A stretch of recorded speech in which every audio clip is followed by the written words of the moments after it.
ഒടുവിൽ കേന്ദ്ര സർക്കാർ തനിനിറം കാട്ടി. വയനാട്ടിലെ ഉരുൾപൊട്ടൽ ദുരന്തബാധിതരുടെ ബാങ്ക് വായ്പകൾ എഴുതിത്തള്ളാനാകില്ല. കേരള ഹൈക്കോടതിയിൽ സമർപ്പിച്ച സത്യവാങ്മൂലത്തിൽ അതിന് രണ്ട് കാരണങ്ങളാണ് ചൂണ്ടിക്കാണിക്കുന്നത്. ബാങ്ക് വായ്പ എഴുതിത്തള്ളാൻ നിയമത്തിൽ വ്യവസ്ഥയില്ല. വായ്പ എഴുതിത്തള്ളൽ കേന്ദ്രത്തിന്റെ അധികാര പരിധിക്ക് പുറത്തുള്ള കാര്യമാണ്. കേന്ദ്ര ആഭ്യന്തര മന്ത്രാലയമാണ് സത്യവാങ്മൂലം സമർപ്പിച്ചത്. സത്യവാങ്മൂലത്തോട് കോടതി അതിരൂക്ഷമായാണ് പ്രതികരിച്ചത്.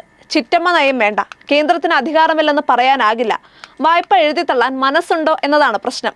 കേരളത്തെ സഹായിക്കാൻ താല്പര്യമില്ലെങ്കിൽ അക്കാര്യം തുറന്നു പറയണം. ജസ്റ്റിസ് ജയശങ്കരൻ നമ്പ്യാർ അധ്യക്ഷനായ ബെഞ്ച് തുറന്നടിച്ചു. ആസാം, ഗുജറാത്ത് സംസ്ഥാനങ്ങൾക്ക് കഴിഞ്ഞ ദിവസം കൂടി പണം അനുവദിച്ചത് ഹൈക്കോടതി ചൂണ്ടിക്കാട്ടുകയും ചെയ്തു. ആരെയാണ് വിഡ്ഢികളാക്കാൻ ശ്രമിക്കുന്നത്? കേന്ദ്ര സർക്കാരിനോട് കോടതിയുടെ ചോദ്യം. ഇതേ ചോദ്യമാണ് ജനങ്ങൾക്കും ചോദിക്കാനുള്ളത്. ആരുടെ കൂടെയാണ് നിങ്ങൾ എന്നൊരു ചോദ്യവും ഇതോടൊപ്പം ഉയരുന്നുണ്ട്. വായ്പകൾ എഴുതി തള്ളുമോ എന്ന കോടതിയുടെ ചോദ്യത്തിന് മറുപടി നൽകാൻ തന്നെ ഒരു മാസത്തോളം എടുത്തു. വിചിത്രവും അപഹാസ്യവുമായിരുന്നു കാരണം. ഏത് മന്ത്രാലയമാണ് തീരുമാനമെടുക്കേണ്ടത് എന്ന കൺഫ്യൂഷനിലായിരുന്നു അത്രേ. കൺഫ്യൂഷൻ തീർക്കണമെന്ന് പാടി ഒടുവിൽ ദുരന്തബാധിതരുടെ മണ്ടക്കിട്ട് കൊട്ടുകയും ചെയ്തു. ഒന്നോർക്കുക, കോർപ്പറേറ്റ് വായ്പകൾ എഴുതിത്തള്ളാൻ ഒരു കൺഫ്യൂഷനുമില്ല, നിയമ തടസ്സങ്ങളുമില്ല. കൃത്യമായ സമയത്ത് കൃത്യമായ ഇടത്ത് നിന്ന് തീരുമാനം വരും.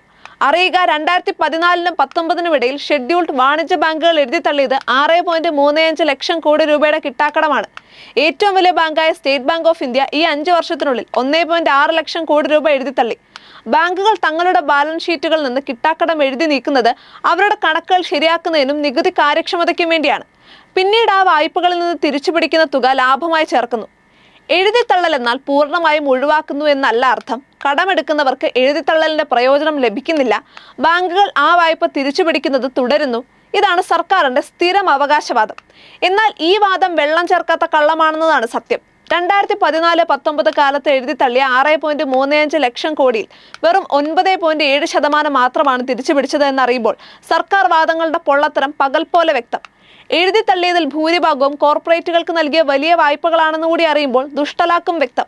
ദുരിതബാധിത മേഖലയിലെ ആകെ വായ്പാ കുടിശ്ശിക ഏകദേശം 35.3 കോടി രൂപയാണ്.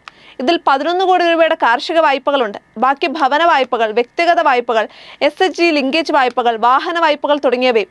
മുകളിൽ പറഞ്ഞ സംഖ്യകളുമായി തട്ടിച്ചു നോക്കുമ്പോൾ എത്രയോ കുറഞ്ഞ സംഖ്യയാണിത്. ഇനി ഹൈക്കോടതി ഉന്നയിച്ച കാതലായ ചോദ്യത്തിലേക്ക് വരാം. ചെയ്യാൻ മനസ്സുണ്ടോ? കേരളത്തോട് എന്താ ചിറ്റമ്മ നയം? അതിന് മറുപടി പറയേണ്ടത് ജനങ്ങൾ തെരഞ്ഞെടുത്ത് ഭരണഘടന തൊട്ട് സത്യപ്രതിജ്ഞ ചെയ്ത് ഭരണകൂടമാണ്. ദുരന്തബാധിത കുടുംബങ്ങളുടെ വായ്പകൾ സംസ്ഥാന സർക്കാരിന്റെ നിയന്ത്രണത്തിലുള്ള കേരള ബാങ്ക് ഇതിനകം എഴുതിത്തള്ളിയിട്ടുണ്ട്. ഈ മാതൃക പിന്തുടർന്നുകൂടെ എന്ന് ഹൈക്കോടതിയെ ചോദിച്ചിരുന്നു. ഇവിടെയാണ് മനസ്സുണ്ടോ എന്ന ചോദ്യം പെരുമ്പറയടിക്കുന്നത്.